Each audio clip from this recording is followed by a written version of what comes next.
Alright, this is Takade back with another Transformers review, and today I have Transformers RID Autobot Drift. First, a little aside. The friend I mentioned in the previous video is more than a friend. She is a girlfriend. She is my unofficial, official fiance, and yes, I'm going to marry this woman. I mentioned at the end of my previous video that, sorry hun, I lost the instructions for this toy. I forgot completely that it is now on the back of the packaging. So, yeah, that was fun. Back to the main show here. Autobot Drift. This is a nice looking figure. I have no idea what kind of car it is supposed to be, but it's definitely some type of futuristic drifting sports car. This thing is definitely fast. Tiny spoilers, but okay. Underside, you see some robot junk, but not much. It's got storage for the swords. I'm going to go and pop those out for now. But you pretty much see everything. I like the paint deco. It's nice and smooth and clean. And yeah, he's got translucent wheels. That's just, I don't know. So nice translucent windows. Let's get some size comparisons in here. Let's start with Age of Extinction crosshairs. They're about the same size. Alright. That's pretty good. Let's go back a few years, though. Generations Drift. Oh, yeah. And making a cameo, a unnamed custom. This is what I got done making for my girlfriend, Laura. I'm hoping she enjoys it very much. But, yeah. And you can see that they scale together pretty damn well. That's not bad. Let's get to transformation here. He's got an interesting transformation. It's reminiscent of like Viacons from the Prime series.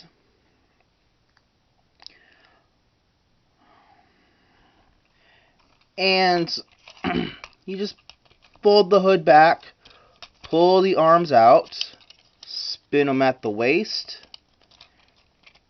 You're going to fold the back of the car flat all the way down like that.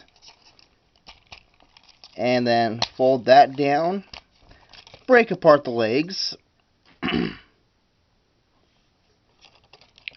straighten the arms out, and, oh dear me, yes, lift the camera. It's a very important step. Fold that back, fold the chest forward, and there we go. We have him in robot mode. So, let's see here. So yeah, let's go ahead and put his swords away. He's got one long katana, which is pretty cool. And they both have in the handle like a little groove, so you can mount them onto those pegs underneath the car mode. And then a wakizashi. And then you stick those in there. It looks pretty darn good.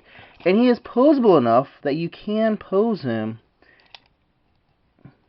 Not perfectly, but oh yeah, he gets a really decent sword drawing pose going on. Let's go ahead and pull that away and discuss his articulation. He's got a big, bulky head, so yeah, he doesn't get much swivel on there, but the head doesn't look too bad. He gets ball jointed inside the shoulder, so he's got some rotational movement. Full 360 up and down. He's got a side-to-side swivel. An upper arm swivel. I really wish they had designed this differently, because if they had put that cut above, then he could have gotten a double elbow going. And these wrists, they only go in and out like that, which really sucks, because if they had given it a ball joint, he'd be able to turn his arm side to side. He's got an upper torso swivel, which is an odd place for it, but alright, it works. Ball jointed hips, decent knee bend, and his knees can go forward, which isn't too. His ankles can go forward, which isn't too bad for a wide-legged, you know, moving forward stance. But really, other than that, you know, let's go ahead and get him standing straight up and bring in the comparisons.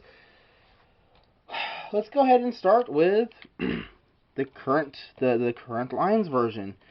And again, this isn't a named custom yet, so I don't know what her name is.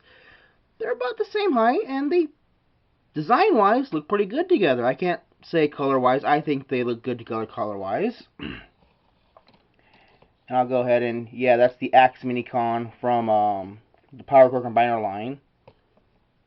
And I will be posting up a really nice photography set of this figure at a later date, and I'll be putting the link down below. So let's go ahead and bring in the previous line of Age of Extinction Drift. About the same height, you know, same size. Put them in the back there. And bring in the older sibling, Generations Drift. Wow.